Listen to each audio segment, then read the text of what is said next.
तेन पञ्चैवं ब्रह्मकर्म समाधिना ओम स्वाहा।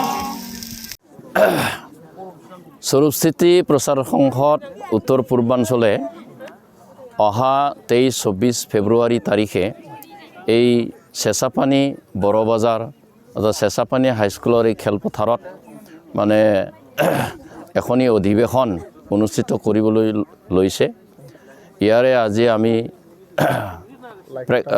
লাই খুঁটা স্থাপন কৰিবলৈ লৈছোঁ বা কৰিছোঁ যে ইয়াত আমাৰ প্ৰায় স্বৰূপস্থিতি প্ৰচাৰ সংসদৰ যি 16তম অধিৱেশন লগতে মাঘী পূৰ্ণিমা 115 বছৰীয়া মাঘী পূৰ্ণিমা পালন কৰা হ'ব।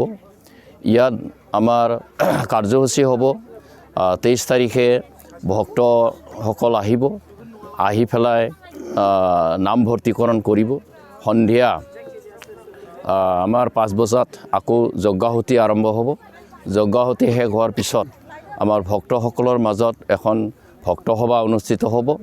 এই ভক্তসভাৰ সময়তে আমি আমাৰ ধৰ্মগ্ৰন্থ মানে ভ্ৰমণ বৃত্তান্ত অসমীয়া ভাষাত আমি অনুবাদ কৰিছোঁ। এইটো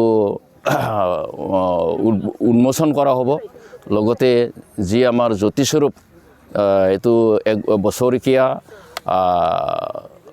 আলোচনী, এই আলোচনীখনো উন্মোচন কৰা হ'ব আৰু বিভিন্ন কিতাপ আমি ইয়াত উন্মোচন কৰিম সেইদিনা। তাৰপিছত ভক্তসভাত আমি আমাৰ কাৰ্যসূচী আগন্তুক বছৰৰ যিখিনি আমি কাম কৰিবলৈ ল'ম তাৰে আঁচনি আমি প্ৰস্তুত কৰিম। পিছদিনা ৰাতিপুৱা 5 বজাত আমাৰ আহুতি আৰম্ভ হ'ব। ৰাতিপুৱা 5 বজাত আৰম্ভ কৰি এয়া সন্ধিয়া 5 বজাত মানে এইটো শেষ কৰা হ'ব, সামৰণি মৰা হ'ব। আমি এই 24 তাৰিখৰ ৰাতিপুৱাই আমি এই যজ্ঞাহুতি প্ৰজ্বলন কৰাৰ পিছত শাস্ত্ৰ বিচাৰ সভা আমি অনুষ্ঠিত কৰিম। এই শাস্ত্ৰ বিচাৰ সভাত আমাৰ কেন্দ্ৰীয় প্ৰচাৰকসকল অংশগ্ৰহণ কৰিব। মানে পৰমহংস শিৱনাৰায়ণ স্বামী তথা গুৰুদেৱ কালীচৰণ ব্ৰহ্মই আমাৰ মাজত যি ব্ৰহ্মধৰ্ম প্ৰচাৰ কৰি গ'ল তাৰে মূল গ্ৰন্থ হৈছে আমাৰ 6খন। এই গ্ৰন্থকেইখনৰ আমি সাৰমৰ্ম আলোচনা কৰিম। আলোচনা আমাৰ প্ৰচাৰকসকলে ইয়াৰ ব্যাখ্যা আগবঢ়াব। তাৰপিছত 11 বজাত আমাৰ এই অনুষ্ঠানটো শেষ হ'ব 24 তাৰিখৰ। তাৰপিছত 11 বজাৰ পিছত আমাৰ মুকলি সভা আৰম্ভ হ'ব।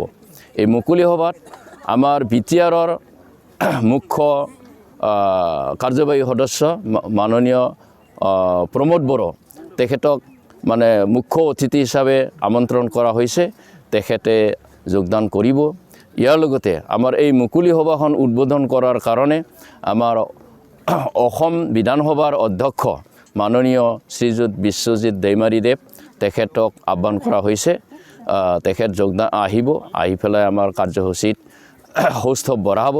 ইয়াৰ লগতে আমাৰ মংগলদৈ সমষ্টিৰ পাৰ্লামেণ্ট অৰ্থাৎ মানে সাংসদ মাননীয় দিলীপ শইকীয়া তেখেতক আমি আমন্ত্ৰণ জনাইছোঁ। তেখেত আহিব। আমাৰ স্থানীয় MLA মাননীয় শ্ৰীযুত জলেন দৈমাৰী তেখেতো আমাৰ ইয়াত অতিথি হিচাপে যোগদান কৰিব। ইয়াৰ উপৰিও আমাৰ স্থানীয় বা বিভিন্ন প্ৰান্তৰ মানে মাননীয় বুদ্ধিজীৱীসকল আৰু ভক্তসকল, বিভিন্ন ভাষা ভাষীৰ নেতৃস্থানীয় ব্যক্তিসকল ইয়াতে উপস্থিত থাকিব। আৰু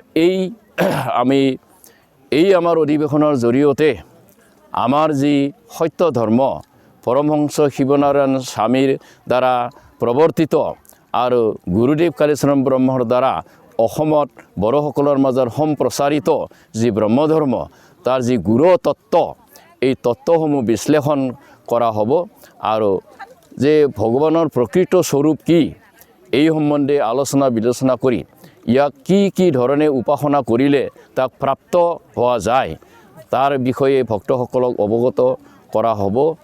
আৰু আমি কি ধৰণে মানৱ হিচাপে সকলো জাতি সম্প্ৰদায় ধৰ্ম বিশেষৰ লগত মানে কোনো পাৰ্থক্য নৰখাকৈ মানে জীৱন যাপন কৰি সুখেৰে আমি পৃথিৱীক এখন মানে মধুময় এখন পৃথিৱী মানে প্ৰতিষ্ঠা কৰিব পাৰোঁ এই মানসিকতাৰে আমাৰ ভক্তসকলক আমাৰ মানসিকভাৱে প্ৰস্তুত কৰাৰ যি দায়িত্ব আমি সৰস্বতী প্ৰচাৰ সংসদে এই দায়িত্ব পালনৰ কাৰণে এই বছৰে আমি এই অধিৱেশন অনুষ্ঠিত কৰি আহিছোঁ। এই বুলিও এই চেঁচাপানীৰ এই হাইস্কুল প্ৰাংগণত মানে এই অধিৱেশনটো অনুষ্ঠিত কৰিবলৈ লোৱা হৈছে। মই আশা কৰিছোঁ সকলো ভক্ত ধৰ্মপ্ৰাণ ভক্তসকলে যোগদান কৰি ইয়াক সাফল্যমণ্ডিত কৰিব, সকলোৱে সহায় সহযোগিতা আগবঢ়াব এইটোকে আশা কৰিছোঁ।